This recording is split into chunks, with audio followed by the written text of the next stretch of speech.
दोस्तों नमस्कार। दोस्तों बिहार तो राजनीतिक प्रयोग की जमीन रही है जिसने इस देश को राह दिखाई है कि सोशल इंजीनियरिंग का मतलब होता क्या है, आंदोलन का मतलब होता क्या है, सत्ता के खिलाफ संघर्ष का मतलब होता क्या है और वैकल्पिक राजनीति अगर पैदा की जाए तो उसका स्वरूप क्या हो सकता है। लेकिन इतने बरस के बाद बिहार में पहली बार एक ऐसा शपथ ग्रहण समारोह जिसमें मुख्यमंत्री के तौर पर जो शपथ ले रहा है उसे भी इस बात का एहसास है कि लंबे वक्त तक वह शायद इस पद पे ना रह पाए।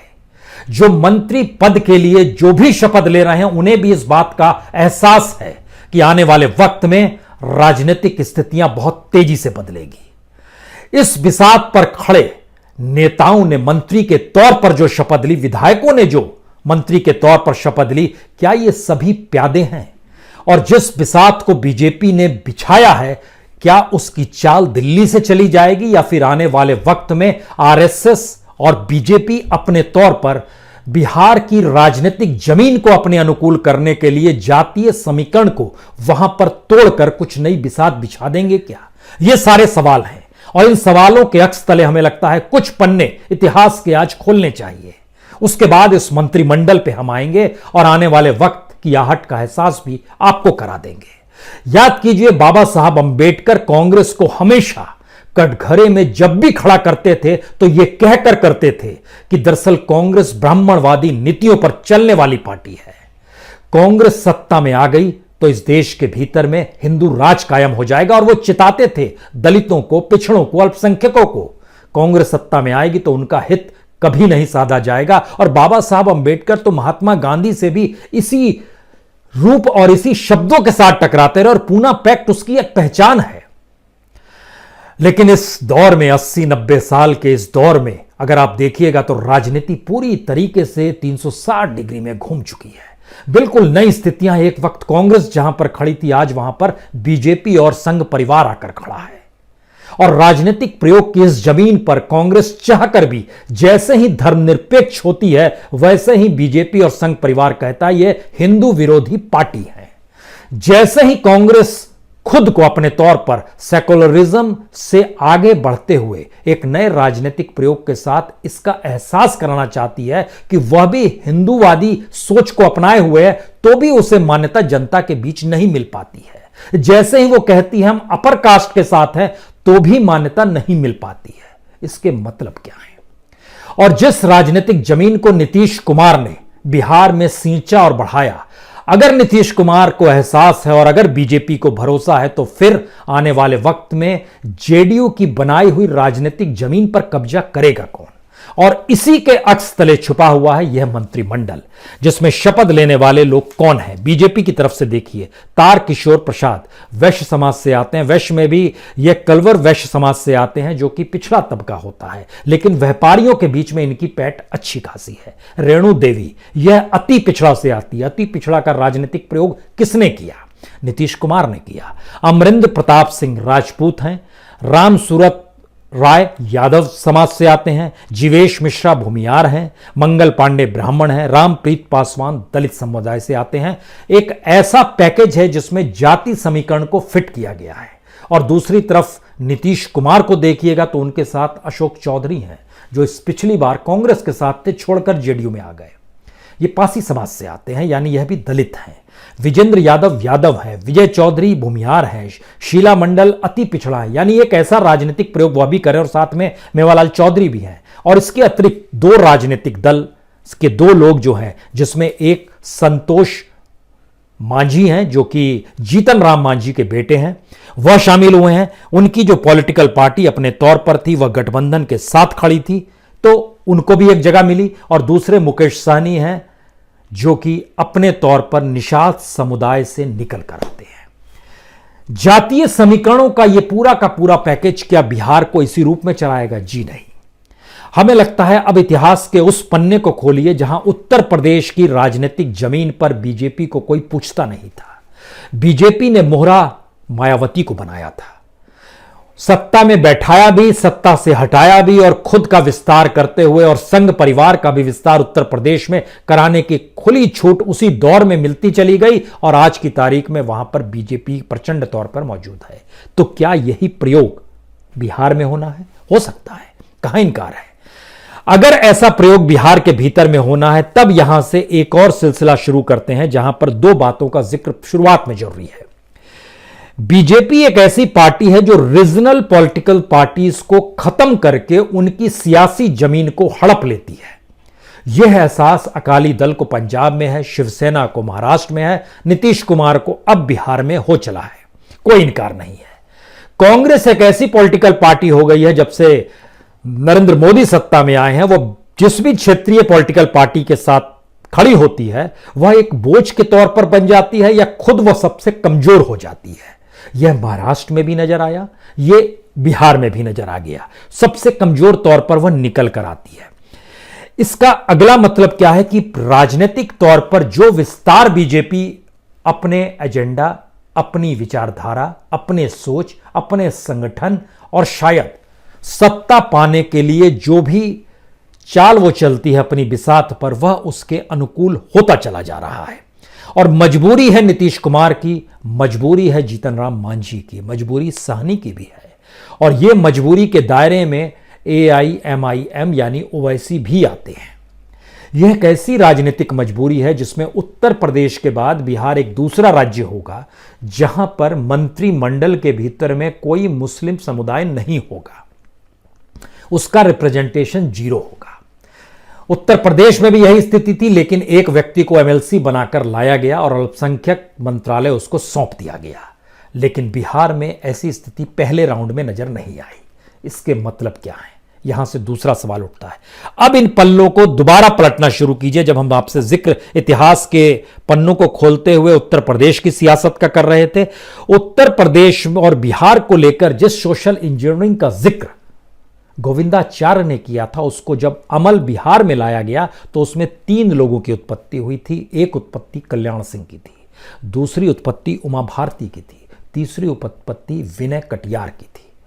हिंदुत्व को बहुत साफ तौर पर उभारना, लेकिन मौजूदा वक्त में हिंदुत्व की परिभाषा से राष्ट्रवाद को भी जोड़ दिया गया है। यानी हिंदुत्व का विरोध राष्ट्र विरोधी होने की सोच है, इस सोच को भी रख दिया गया है।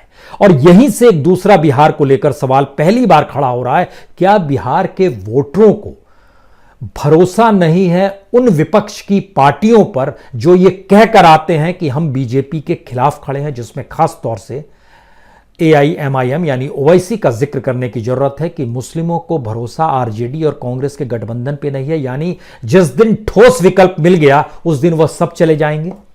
यह एक फैक्ट है। दूसरा फैक्ट, बिहार की सियासत के भीतर में जो भी सत्ता संभाली गई उसने बिहार को और कमजोर किया और जातिगत राजनीति के तहत अपने अपने वोट बैंक बनाए। तो क्या बीजेपी अब अपनी बिसात में अपने मिथों को तोड़ेगी? सोशल इंजीनियरिंग से आगे निकलकर वह बिहार में जातीय समीकरण को तोड़ने की दिशा में बढ़ पाएगी क्या? या फिर ब्राह्मणवादी नीतियों का, जिसका जिक्र एक समय तमगा कांग्रेस पर बाबा साहब अंबेडकर लगा रहे थे, मौजूदा वक्त में दलित संगठन, चाहे वह BSP के तौर पर मायावती है, वह भी खामोशी बरत लेती है, या जीतन राम मांझी है वह भी खामोशी बरत लेते हैं, या चिराग पासवान है, रामविलास पासवान ने भी खामोशी बरती, यह भी खामोशी बरत लेंगे। और खुद नीतीश कुमार जो एक वक्त इस बात का जिक्र किया करते थे जब वह जनता दल बना रहे थे और जिस वक्त जॉर्ज फर्नांडिस भी साथ में खड़े थे, लेकिन वह एक नई सोच को ले आना चाहते थे, लेकिन धीरे धीरे उसी में समाहित हो गए, क्योंकि उस समय अटल बिहारी वाजपेयी और अडवाणी थे। मौजूदा वक्त में नरेंद्र मोदी और अमित शाह हैं और अब JP नड्डा की एंट्री हुई है नए सिरे से। और इस राजनीतिक प्रयोग के भीतर में बिहार की सियासी जमीन पर खुद कांग्रेस के सामने प्रयोग करने के सारे रास्ते बंद हो गए क्या? ये पहला सवाल। दूसरा सवाल, RJD जिस सोच के साथ निकली थी उसमें उसने जो सबसे बड़ा मुद्दा तेजस्वी ने रोजगार का बनाया था, उसने पहली बार बिहार के भीतर में हिंदूवादी राजनीति, जंगल राज की सोच, गवर्नेंस की सोच, सुशासन की सोच, सबको खारिज किया। इससे इनकार नहीं किया जा सकता है। फिर एक पन्ना जरा सा पलटिए। जिस समय हिंदूवादी सोच मंडल कमंडल की राजनीति से निकली हुई बीजेपी सत्ता के परवान पर चढ़ती है और अन्ना का आंदोलन दिल्ली में होता है, तो वहां पर करप्शन मुद्दा था। और करप्शन के मुद्दे को सफल बनाने के लिए, क्योंकि वह कांग्रेस के खिलाफ था, वहां पर बीजेपी और संघ के कार्यकर्ताओं की भीड़ लग गई। रामलीला मैदान, जंतर मंतर से लेकर रामलीला मैदान तक। और 2014 का पूरा चुनाव करप्शन को लेकर ही लड़ लिया गया, लेकिन करप्शन के मुद्दे को अब भुला दिया गया। करप्शन अब गायब हो गया। इसके मतलब क्या है? इसके मतलब बहुत साफ है कि नीतीश कुमार की उम्र मुख्यमंत्री के तौर पर बहुत कम है। इसके मतलब बहुत साफ है कि जिन प्यादों ने शपथ ली है उनके जातीय समीकरण बिहार की जनता को दिखाने के लिए है, क्योंकि बिहार का इंफ्रास्ट्रक्चर इतना चरमरा चुका है कि अपने जाति वाले विधायक को लेकर ही लोग संतोष कर लेते हैं कि चलिए कुछ काम तो हो जाएगा। इसीलिए इसमें राजपूत भी है, ब्राह्मण भी है, भूमियार भी है, दलित भी है, अति पिछड़ा भी है, वैश्य समाज से जुड़ा हुआ भी है, जो पूरा का पूरा निकल कर आ रहा है। उसमें कमोवेश हर समुदाय, वो निषाद के तौर पर भी मौजूदगी है, मुसहर जाति से भी निकल कर आते हैं। हर जाति को समेटने की कोशिश की गई है, लेकिन मुस्लिम गायब है। उसकी जरूरत इस राजनीतिक सियासत को नहीं है। उसको मान लिया गया कि वह हमारे साथ आएगी। आरजेडी और कांग्रेस ने माना और यह भ्रम एआईएमआईएम की मौजूदगी ने तोड़ दिया। इसका मतलब है कि हमारे पास या विपक्ष के पास या विपक्ष की सोच के पास क्या वाकई कोई विजन नहीं है? रोजगार का मुद्दा आया, लेकिन एक जगह तेजस्वी जैसे ही बाबू साहब कह के भटके, स्थिति उनके प्रतिकूल होने लगी और तीसरे चरण में उनकी जमीन हिलने लगी। वह सही सिरे से चल रहे थे, ठीक उसी तरीके से जैसे दिल्ली में केजरीवाल करप्शन को लेकर चल रहे थे, जैसे 2014 में मोदी करप्शन को ही हथियार, इस देश के भीतर में करप्शन को लेकर आए गुस्से को हथियार बनाकर चल रहे थे। अब आखिरी सवाल यह है कि यह राजनीतिक प्रयोग जाएगा किस दिशा में? बिहार का यह राजनीतिक प्रयोग अपने तौर पर कई बातों को एक साथ संदेश के तौर पर देना चाहता है। नीतीश का डेवलपमेंट, कांग्रेस और आरजेडी का सोशल इंजीनियरिंग या मुस्लिमों को साथ लेकर चलने की सोच, ये कोई मायने नहीं रखती है। जो छोटे राजनीतिक दल हैं, चाहे वह हिंदुस्तान अवामी मोर्चा हो, चाहे वह विकासशील इंसान पार्टी हो, इन दोनों को एक भी वोट नहीं मिलता अगर जेडीयू और बीजेपी साथ ना होती। लेफ्ट और एमएल 19 सीटों के साथ 18 सीटों के साथ या 17 सीटों के साथ मैदान में खड़ी हुई, लेकिन आरजेडी और कांग्रेस का सहयोग ना होता तो यह भी जीत नहीं पाते।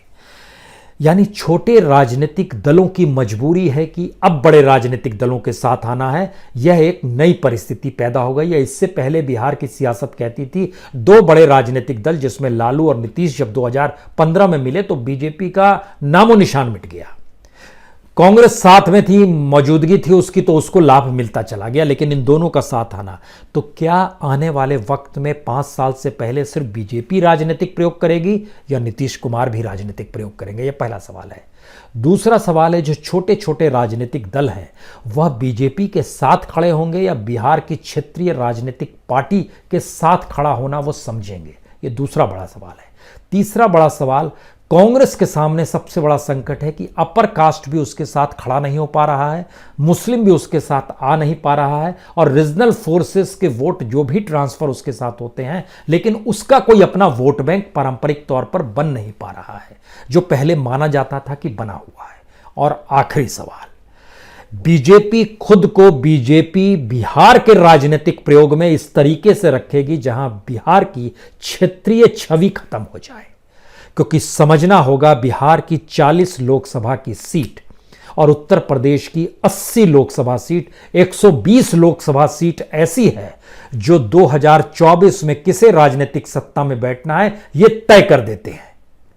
और अगर यहां पे अगर क्रैक्स आ गए बीजेपी के लिए तो फिर मुश्किल नरेंद्र मोदी के लिए भी होगी, बीजेपी के लिए भी होगी, संघ परिवार के लिए भी होगी, क्योंकि जिस राजनीतिक प्रयोग को हिंदुत्व के तले राष्ट्रवाद की चादर में समेट कर परोसा जा रहा है वो अब ब्राह्मणवादी सोच के आगे निकल गई है। और कांग्रेस के सामने सबसे बड़ी चुनौती के तौर पर यही है, संगठन की गैर मौजूदगी, विचार का गायब होना, किस मुद्दे को उभार के चलते हुए लोगों को अपने साथ जोड़ना है, इस विजन का गायब होना, और शायद युवा और बुजुर्ग के बीच में अपने आप को संतुलन बनाए रखने की एक ऐसी सोच जिसकी हिचकोले खाने की स्थिति दिल्ली तक में नजर आती है, तो उसको अपने तौर पर कुछ नया करना ही होगा। और यह सोच ना तो मंदिर के भीतर लेके जाता है किसी को, ना मस्जिद के भीतर लेके जाता है। भारत उस इकोनॉमिक एजेंडे में फेल हो रहा है जिस इकोनॉमिक एजेंडे को फेल नरेंद्र मोदी के दौर में कराया गया है। यह समझ बाकियों के भीतर आनी होगी। बहरहाल मंत्रिमंडल ने शपथ ले लिया, बिसात बीत चुकी है। इंतजार कीजिए, राजनीतिक प्रयोग बहुत तेजी से और बहुत जल्द शुरू होंगे। बहुत बहुत शुक्रिया, बहुत बहुत शुक्रिया।